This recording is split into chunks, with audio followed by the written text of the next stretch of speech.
थोड़ा चेंज हो जाए उनका।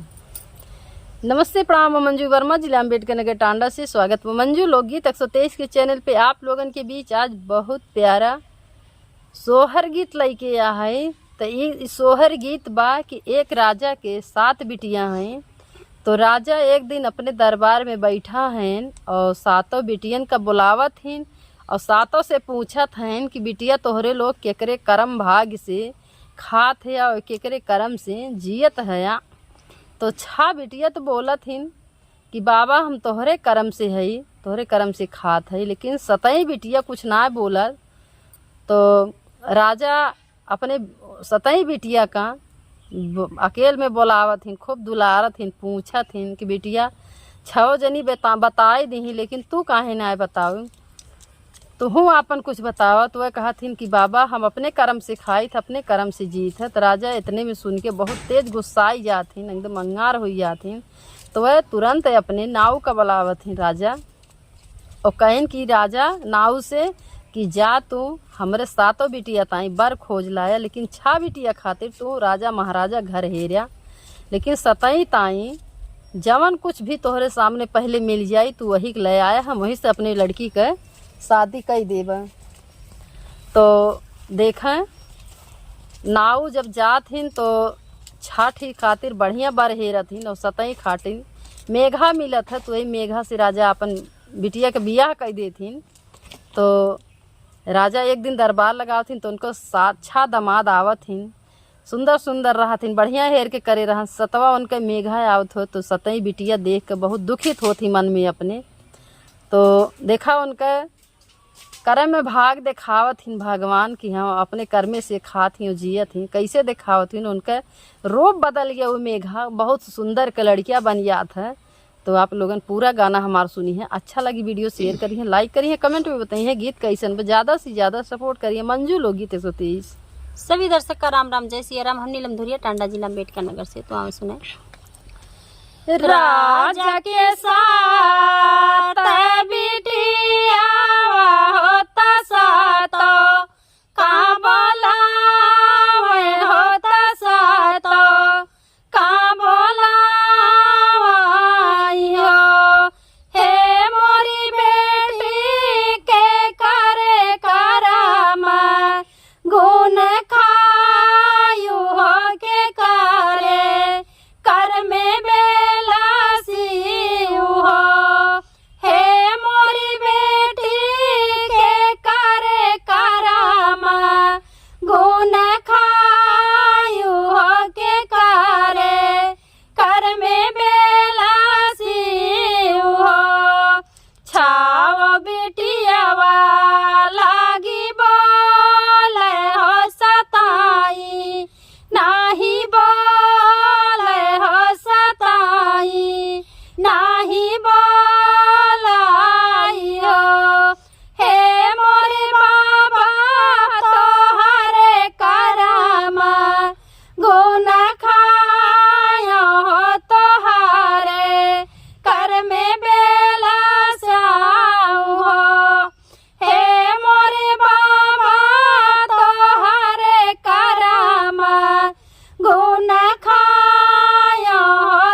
तो देखा राजा अपने दरबार में 7 बिटिया का बलाई के पूछत हैं कि बिटिया केकरे कर्म से खात हो, केकरे कर्म से हायु बेलसत हो। तो 6 बिटिया तो कहा थी तोहरे कर्म से बाबा, लेकिन 7 अपने कर्म से बताओ तो हम अपने कर्म से खात है, अपने कर्म से जियत बाटी।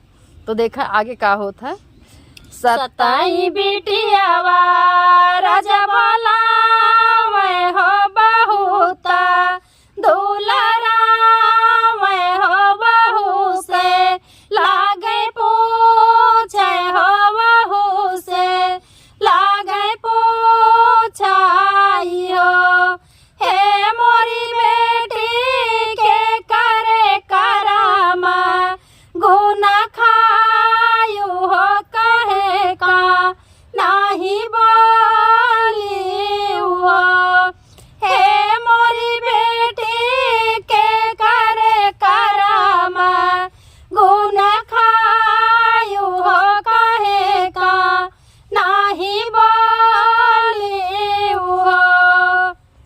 देखा सतई बिटिया के राजा अलगंटे बुलावत है न पूछत है कि बिटिया तू काहे ना बोलू।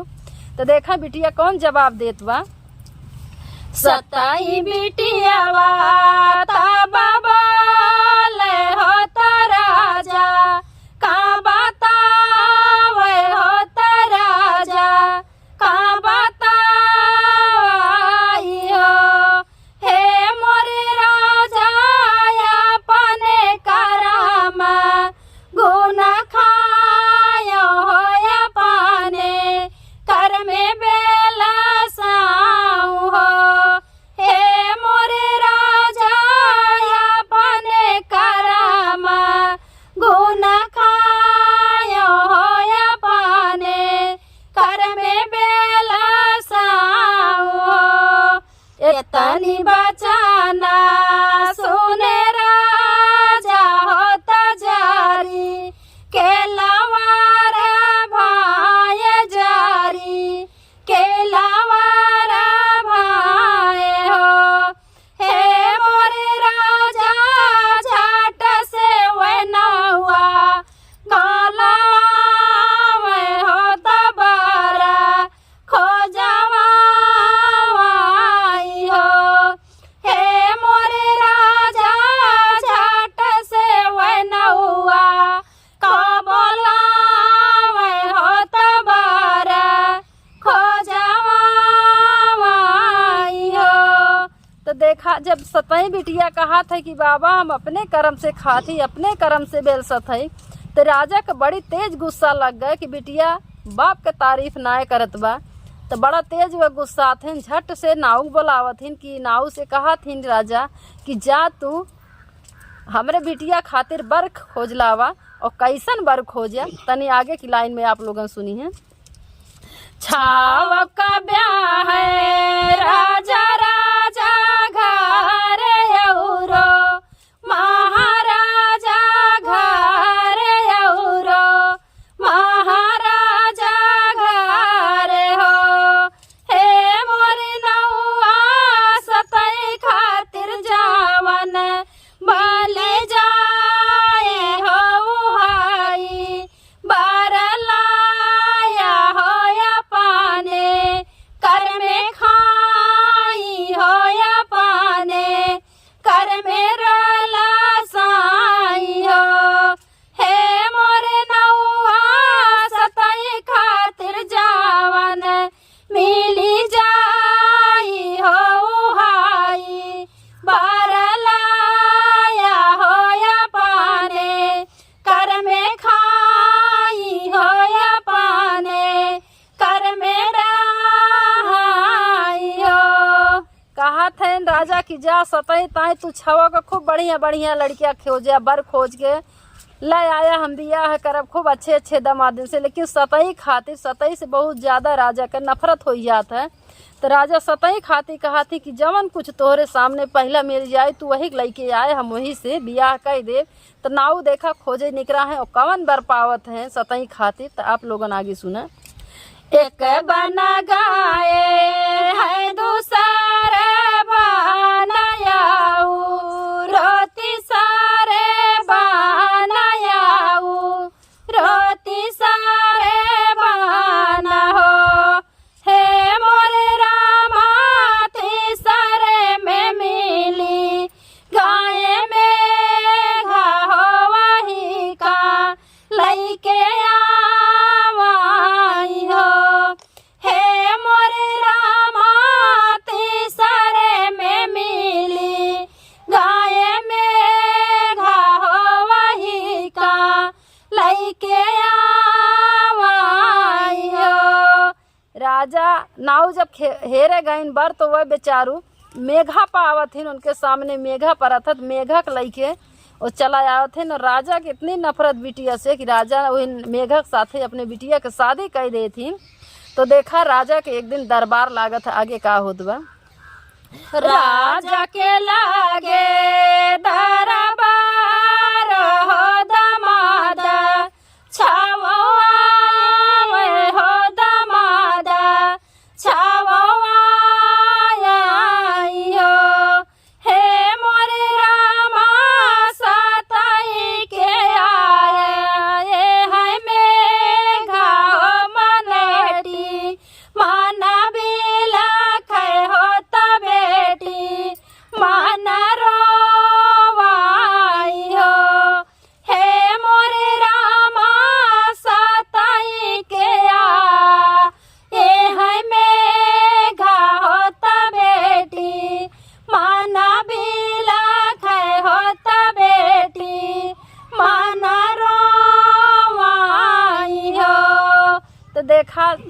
दामाद तो खूब सुंदर सुंदर निक्के निक्के आए हैं राजा के दरबार में।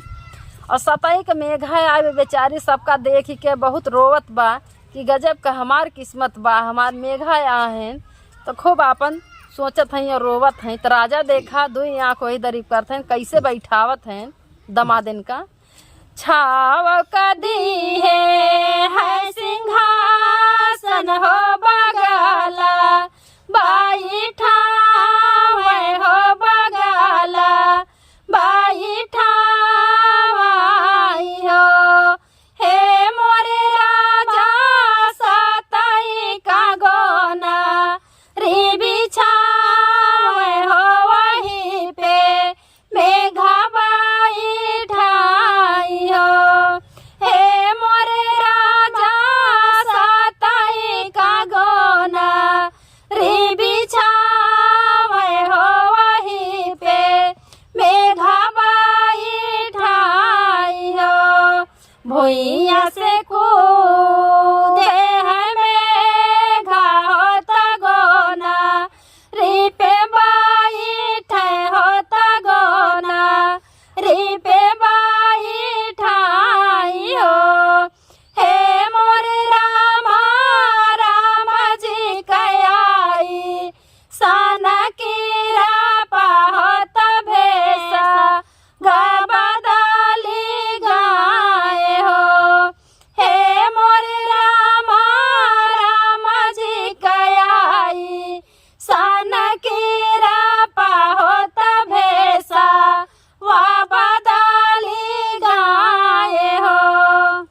छवा का राजा सिंहासन देथिन अपने बगले बैठावथिन इज्जत कदर करथिन, लेकिन सतई ताई गोनरी बिछाए देथिन। तो मेघा बेचारा वही गोनरी पे जाई के कूद के बैठ जात हो। बिटिया तो खूब रोवत हैं अपने मन में। और तब देखा भगवान का महिमा अपरंपार बा, अपने कर्म से वह जियत रही खात रही हैं। तो मेघा खूब सुंदर का लड़कियां बन जात है, बर बन गए बहुत सुंदर का। तो भगवान वह बेटी के किस्मत दिखावत हैं कि कैसे अपने कर्म से खात जियत हैं। आगे देखे का होत बा। हे मोरे रामा मेघा के बादा लाई भेस हो बहुता सुंदर लगाई हो। हे मोरे रामा मेघा के बादा लाई भेस हो बहुता सुंदर लगाई हो। हे मोरे बहिनी मेघा जैसे भगवान हो बहुता सुंदर लागे हो तो बेटी मन भावाई हो। हे मोरी बहिनी मेघा जैसे लागे भगवान हो बहुता सुंदर लागे हो तो बेटी मन भावाई हो। हाथ जोड़ी राजा राजा कार बिना ती बहुत कार बिना ती बहुत कार हो। हे मोरी बेटी तू तावाने कर में खायु हो या वाने कर में राही हो। हे मोरी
आप लोग बताइए कैसन लाग। धन्यवाद। धन्यवाद।